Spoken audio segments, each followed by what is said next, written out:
नमस्कार, विशेष कार्यक्रम में आप सभी का स्वागत है। मैं हूँ मानवेंद्र और यहाँ दोस्तों हमारे साथ खास तौर से विश्लेषक केएल गुप्ता जी जुड़े हुए हैं। आज का जो खास तौर पर जो पॉलिटिकल सिनेरियो बना है, वो पूरी तरह से 2014 के बाद बदल गया है।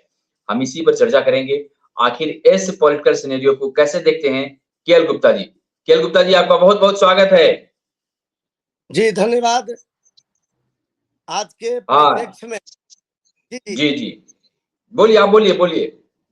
आज के परिप्रेक्ष्य में राजनीतिक जो उथल-पुथल है, जी, वो ऐसा लगता है कि आज हमारा देश एक मुख्य धारा से टूटकर बिखरने की स्थिति में आ गई है, क्योंकि मैंडेट सरकार तो है नहीं और जो सरकार बनी है वह एनडीए की सरकार, जो इस समय तत्कालिक जो सरकार है, वह किसी के बैसाखी पर खड़ा है, जिसमें देश हित में बड़ा डिसीजन नहीं हो पाएगा और देश का जो बड़े से बड़े जो मुद्दा है, उस मुद्दे पर काम करना संभव नहीं है। तो मैं आज के राजनीतिक परिप्रेक्ष्य में कहना चाहूंगा कि देश में पक्ष मजबूत हो, लेकिन पक्ष भी पूर्ण बहुमत में होना चाहिए। ये मेरा मुख्य तौर पे मुझे केएल गुप्ता जी, हमें जानना चाहेंगे 2014 में जो सरकार बनी थी, आज कितना कुछ बदल गया है, क्योंकि उसमें वो पावरफुल थी, अपना जो चाहती थी वो करते थे। लेकिन अब ऐसा नहीं लग रहा है, क्योंकि अब दबाव होगा आंध्रा का भी और बिहार का भी। लेकिन आंध्रा का ज्यादा बहुत दबाव होगा, क्योंकि उनकी जो नीतियां हैं, उन्होंने जो अपने खास तौर पर वो अपने जो मान्यता रखी है कि हम उन्हें कुछ दौड़ देंगे, आरक्षण देंगे और पैसे देंगे। ऐसे में क्या मोदी सरकार पर दबाव होगा काम करने का? देखिए, दबाव मोदी जी के बारे में अगर इंडिविजुअल कहा जाए तो मोदी जी अपना डिसीजन खुद लेते हैं और एक सशक्त नेता के तौर पे भारत का प्रतिनिधित्व करते हैं। उन पर दबाव का ज्यादा असर नहीं होगा, लेकिन दबाव तो रहेगा ही। जी। हाँ, बिल्कुल। लेकिन ऐसा लगता है कि दबाव होगा पूरी तरह से। हाँ, बोलिए। मोदी जी एक ऐसे माननीय नेतृत्व करता है जो किसी के दबाव में काम नहीं करेंगे, लेकिन अगर कुछ दबाव आता है तो ये मजबूरी है, क्योंकि वो मैंडेट पूर्ण बहुमत की सरकार नहीं है। जी, बिल्कुल। आपको क्या लगता है कि बिहार को विशेष रूप से अब इस बार काफी कुछ मिलने वाला है, जिस प्रकार से आज नालंदा विश्वविद्यालय का परिसर का उद्घाटन हुआ है और कई तरह के बदलाव आए हैं? आप इसको कैसे देखते हैं केएल गुप्ता जी? जी, देखिए, बिहार का भविष्य इस इरा में, इस कार्यकाल में हमारा राज्य बहुत ही महत्वपूर्ण स्थान प्राप्त करेगा, क्योंकि हमारे ग्लोबल लीडर माननीय मुख्यमंत्री जी के नेतृत्व में एनडीए की ऐतिहासिक जीत हुई है और इस जीत का श्रेय माननीय हमारे मुख्यमंत्री जी को जाता है, मोदी जी को जाता है। लेकिन हमारे बिहार राज्य के कल्याण के लिए ये कार्यकाल सर्वोत्तम है और बहुत ही मंगलमय है, क्योंकि बिहार का विकास इस इरा में निश्चित तौर पे होना है, जिसमें मुख्य रूप से हमारे पुराने विश्वविद्यालय नालंदा, जहाँ विश्व स्तरीय छात्र छात्राएं या यूं कहें जो पढ़ने के लिए आते थे, उसे किसी खंडहर में बदल दिया गया, जिसका प्रारूप हम नया मॉडल में तैयार हुआ और हो रहा है।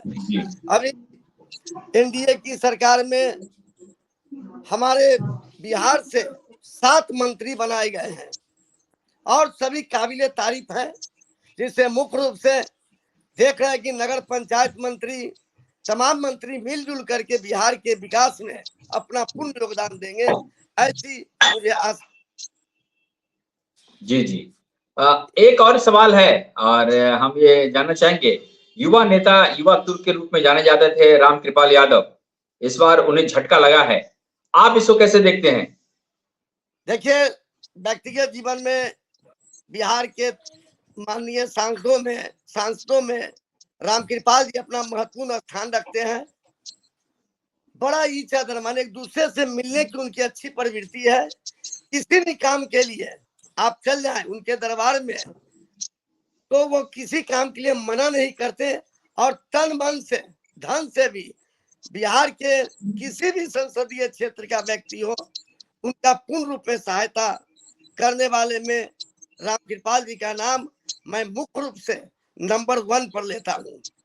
लेकिन चलिए राजनीति में कुछ मजबूरियां होती है, सत्ता का एक नशा होता है, तो कई बार लोगों से कुछ गलतियां हो जाती है और उसका परिणाम चुनाव में जनता दिखा देती है। ये हुआ माननीय रामकृपाल जी के साथ में।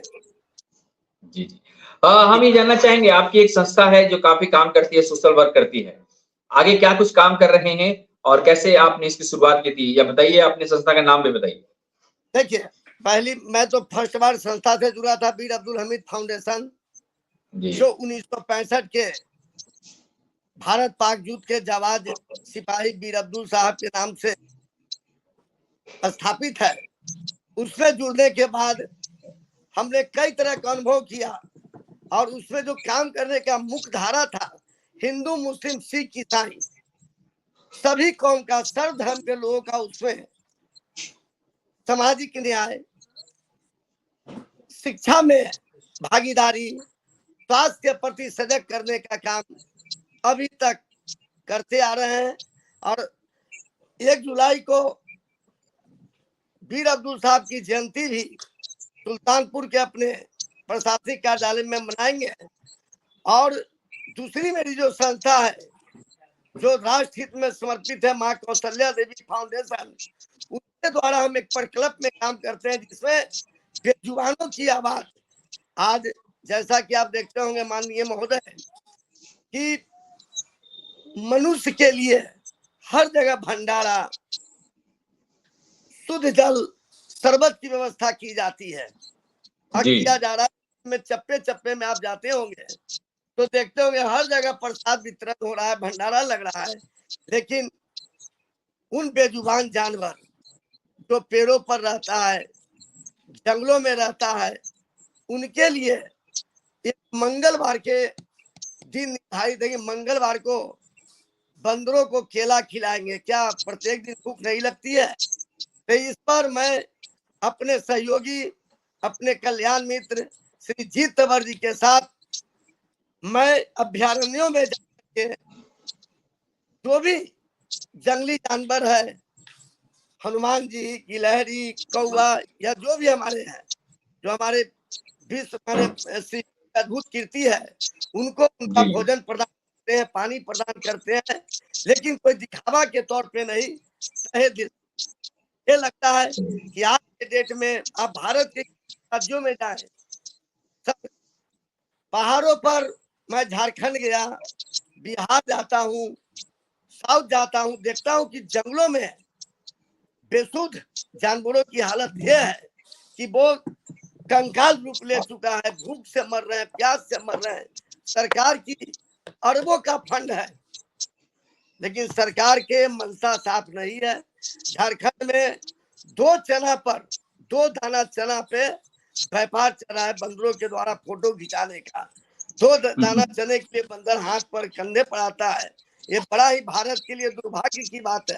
हम पत्थर रूपी प्रभु को भगवान मानते हैं और सीधा जागता भगवान को मंगलवार को ही केला खिलाते हैं, प्रत्येक दिन।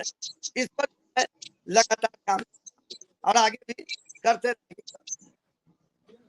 चलिए केएल गुप्ता जी, बहुत बहुत शुक्रिया, बहुत बहुत धन्यवाद, आप हमसे जुड़े और कल पुनः हम विशेष कार्यक्रम लेकर आएंगे एक नए विषय के साथ, जो भी तत्कालिक विषय होगा। बहुत बहुत शुक्रिया केएल गुप्ता जी, शुभकामनाएं माननीय मान्यवर, धन्यवाद, थैंक यू वेरी मच। धन्यवाद सर। जी हाँ दोस्तों, तो ये थे हमारे साथ केएल गुप्ता जी, जो खास बात बता रहे थे कि जिस प्रकार से उनकी संस्था काम करती है वो अद्भुत है, और वैसे भी जीवान जानवरों के लिए वो लगातार कार्य करते हैं और भी पशु पक्षियों के लिए भी लगातार वो काम करते रहे हैं। इसके अलावा जो भी निम्न वर्ग है, कमजोर वर्ग है, जिसे सहायता करने की जरूरत है, उस पर उनकी संस्था काम करती है। वहीं नालंदा में आज जो परिसर का उद्घाटन हुआ है, इस पर भी वो देशवासियों को शुभकामना दी है कि नालंदा विश्वविद्यालय जिस प्रकार से भारत में, विश्व में पहले नंबर पर था, पुनः अपनी वो गरिमा को प्राप्त करने वाला है। प्रधानमंत्री नरेंद्र मोदी के खास तौर पे उनके सौजन्य से और उनकी अगुवाई में। चलिए, और निश्चित तौर पर इन 5 वर्षों में जो आने वाला है, निश्चित तौर पर काफी कुछ आगे बढ़ेगा। या दोस्तों, नमस्कार। अगर आपने चैनल सब्सक्राइब नहीं किया तो सब्सक्राइब कीजिए, नोटिफिकेशन बेल बजाइए और हमें इजाजत दीजिए। नमस्कार, शुभ दिन।